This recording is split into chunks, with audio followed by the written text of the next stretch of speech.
Coming up on Impractically Gaming from ImpracticallyNoah Productions. In today's episode of ImpracticallyNoah Productions, we're going to take a look at the user interface on the brand new Nintendo Switch 2.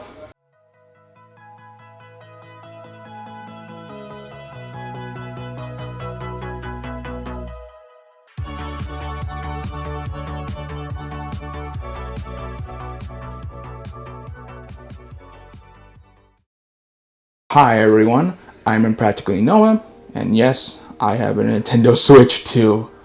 I got it on launch day, of course, with the Pro Controller, the SD Express card branded by Nintendo, and I got some starter kit, a carry case, and other necessities. But in this video, we're just gonna see the UI. But if you like to see the purchases, card up above. Anyway, let's start off with the main menu. Here we have our app icons. The only apps I have are Mario Kart World and the Nintendo Switch Online applications and YouTube. Unfortunately, this is the Nintendo Switch 1 build, so you can't watch YouTube on this until Google develops a Switch 2 edition. Because Nintendo recently did an update for the Switch 1 that they have for digital downloads virtual cartridges, and they have a system transfer tool where it's like a back and forth situation where, for instance, since I have the YouTube app on the Switch 2, I really can't activate it, couldn't start the software, which means it's a non-compatible version. But as you can see here in virtual game carts, you can see my Nintendo Switch 1 games. I can transfer them. However, I rather just keep Nintendo Switch 1 games on the Nintendo Switch 1 and Nintendo Switch 2 games on the Nintendo Switch 2. I think Nintendo is trying to be like Microsoft with Xbox with backwards compatibility.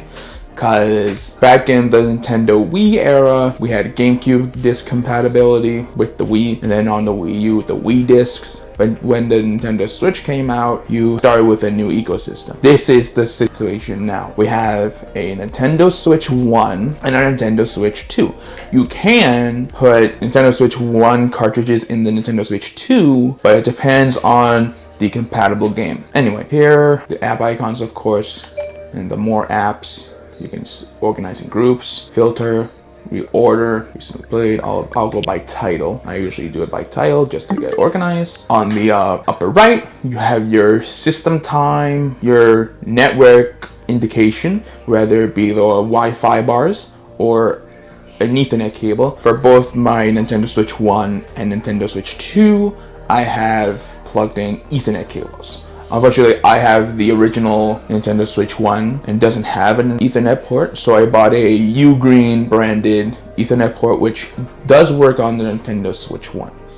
I haven't tried it on the Nintendo Switch 2, but it makes no sense because it has a built-in Ethernet port. Here's your icon of profiles of yourself, and it does show Nintendo Switch 1 play hours. Didn't realize because I haven't played the Nintendo Switch games I have in a while. Invites with the game chat application. Not planning to do that because of course we have other options like Discord. Here's my friend list, add a friend, and user settings. Alright, so that was your page. Here we have the Nintendo Switch Online icon. Here you see the interface for that. Oh wow, I didn't realize on the top left it's like a debit or credit card like that. The form of the icon. That's nice. Oh, and I can customize. It's nice. Here's the home page of the Switch Online. Now they renamed their applications called Nintendo Classics. And as you can see, it's dedicated so far for the Nintendo GameCube emulation. Nintendo Classics, aka Nintendo Switch Online. You have GameCube so far, Game Boy, 64, SNES, original Game Boy, regular Nintendo.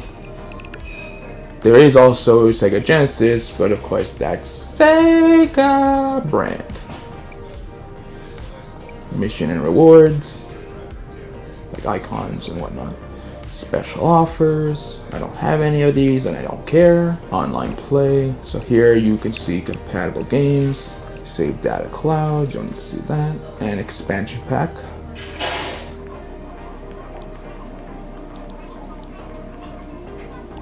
See, there's Sega Genesis. You have the game chat app. I heard you need your phone number for that, so I'm not going to show that. News information, articles, and discovering searches. The eShop. I prefer getting my games on the eShop, even though digital games aren't full ownership. It's more of a rental of a license of a certain item, such as a game, a movie, a TV show episode, music, and, believe it or not, books. So here you have featured games, search option for yourself, wish list, great deals. These are Switch 1 titles though. Bestsellers, recent releases, coming soon, and of course Nintendo Switch Online options, and enter codes. So that's the eShop. But let me just check one more thing of my icon, if I can reach it. Yeah, okay. Oh, they still have gold points. That's great. Or maybe it ends in July. Or something. I don't know. So that was the eShop. You have albums for screenshots of videos and photos. I don't do this anymore. I have a capture device, which is the Cloner Alliance Box Pro. Game share, controllers. Fun fact, you can pair Nintendo Switch 1 Pro controllers onto this. I haven't tried Nintendo Switch 1 Joy-Cons, but I'll give you an update on that later on. Here you have change grip order, search for controllers, how to pair controllers either with a cord or the pairing buttons, how to use the GL and GR buttons, which are the buttons on the back of, for instance, the Nintendo Switch 2 Pro controller, and the mouse controls. I haven't tried it yet. Virtual game cards, like I showed before a little bit. Quick load, filter, reorder. Do it by title. I'm gonna do that the same for my Nintendo Switch 1. And help. Here's the sleep option. Okay, now here we go with system settings. This will take a while. So you have health and safety support, airplane mode if you're traveling, screen brightness, but you have to disconnect from the dock, Bluetooth audio settings. You can only pair up to 2 Bluetooth devices, and you can see more of this disclaimers below. Ethernet options, you can do Wi-Fi or, like I said, Ethernet. Parental controls information, accessibility. I prefer the bold text and high contrast. Not going to do the zoom. Mono audio, text to speech, voice type, data management. I have, so this Nintendo Switch 2 has 256 gigs of internal storage, and its default formatting is 232 gigs instead of 256. So you have to think of the file structures. And then on the right, you have a micro SD express card option, which I have the official Samsung one, which has a Mario themed icon. And I didn't actually have to reformat it via the Switch 2, because once I inserted it before I turned on it for the first time, it recognized it immediately after doing like some updates, I guess. And I have 207 gigs left on it. So far with those type of cards, Lexar has a 1 terabyte option, but either it's not available yet or not available for every other country. Okay, so far, the States can purchase it. You have other brands like SanDisk, of course Samsung, even Walmart, which is a North American store, has their own version by their electronics division called ONN, O-N-N, but I prefer either the official ones by Nintendo or for future capacities for universal use. For software data, you have move system data to micro SD express data, quick delete, manage software. Can't believe this, almost 22 gigs of Mario Kart World, that's crazy. Not sure if I'm gonna delete the YouTube one. Save data through the cloud, transfer your saved data, delete saved data, screenshot management. Users, the skip user selection is, for instance, let's say you open Mario Kart World, you have to select your profile in order to do your play. Controllers and accessories, change grip order, and a bunch of other ones. Update the Nintendo Switch 2 camera. Let's just hope I don't have to purchase it if it's necessary for the expansion of Mario Party Jamboree. Oh, you can connect the USB keyboard, that's nice. Calibrate control sticks, motion controls, test inputs.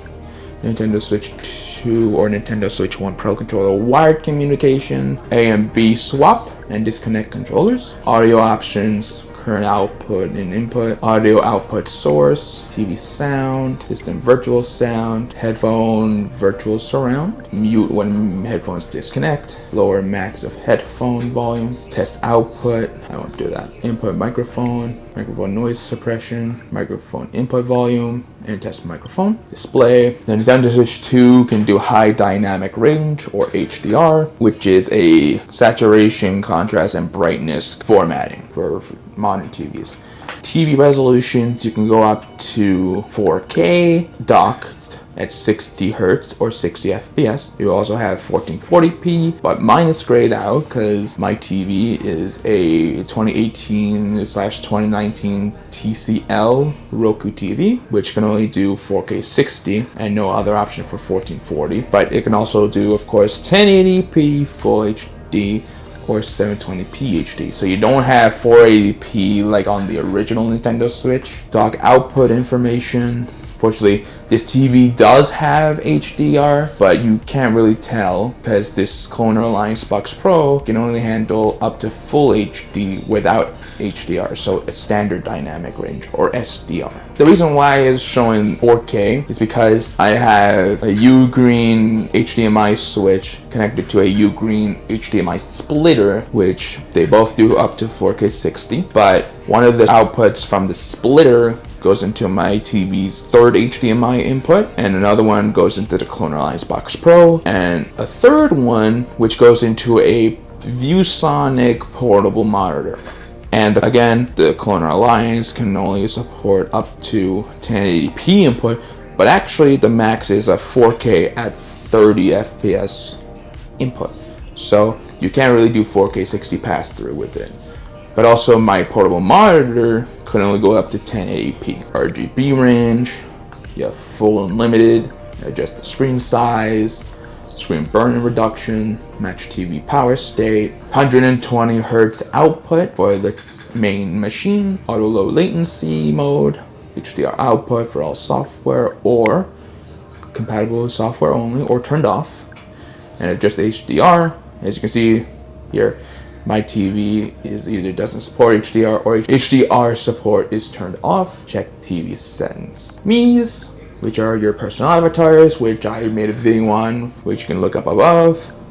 Myself, my Impractical Jokers, and my Discord friends, and other Mii's, family members, for example. You can see the list. You can create a new one from scratch, or a lookalike, or through Amiibo receiving, and also search from local users on other devices. Amiibo, which are like figurines, themes. I'm disappointed in this. We had black and white backgrounds on the Switch 1.